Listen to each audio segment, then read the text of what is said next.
Unemployment fraud costs the state millions of dollars every year, and I spoke with Kansas Department of Labor Secretary Lana on the state's efforts to crack down on it. So the first thing people wonder is, what is unemployment fraud? Unemployment fraud is, willfully filing for benefits that a person would not be entitled to. For instance, if a person has been collecting, has gone back to work and not informed us that they've gone back to work, that would be against the law. So they're employed and they're collecting unemployment benefits. Right. And another way would be if they're not able and available for work when they're on unemployment, because they have to be available and they have to be searching for a job. So if they're not searching for a job, that could disqualify them. You have to prove that you are doing everything in your power to find a job when you're collecting the unemployment benefits. Right. We encourage people to do that, and they have to sign up. When they sign up for unemployment, they have to sign up also for a site where they can look for jobs. How big of a problem is unemployment fraud in America? We have detected over 21,000 cases of fraud in the last 5 years.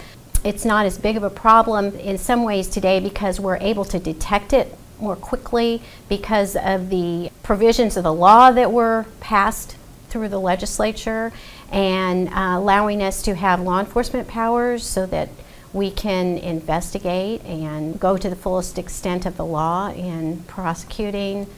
You caught 21,000 cases in the state of Kansas or across America? State of Kansas. So now across America there would be, multiply that a lot out there. So how does that affect the Kansas state budget, and how would it affect someone who's at home watching thinking this doesn't affect them?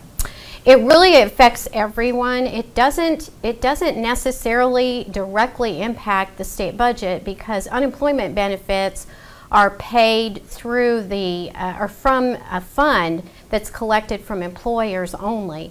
That employers pay into the unemployment tax fund that we keep track of, and the only thing that we can do with that fund is to pay the benefits to those who are unemployed through no fault of their own. The unemployment benefits come from this trust fund that the employers pay into. A lot of people think that the employees pay a part of the tax, but that's not correct. Only the employers. And so how that can affect individuals or society as a whole is if there's a lot of collections being made from that fund that should not be going out, it depletes the fund. It also may raise the rates that the businesses have to pay on their unemployment taxes.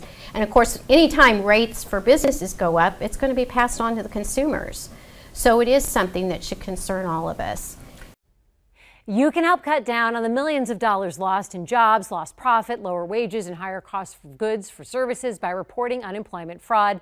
You can do it anonymously. Go online to stopthedrainnow.com. And the state has collected more than $23 million just over the past 5 years in unemployment fraud cases. People caught have to pay back what's owed, along with interest and a penalty.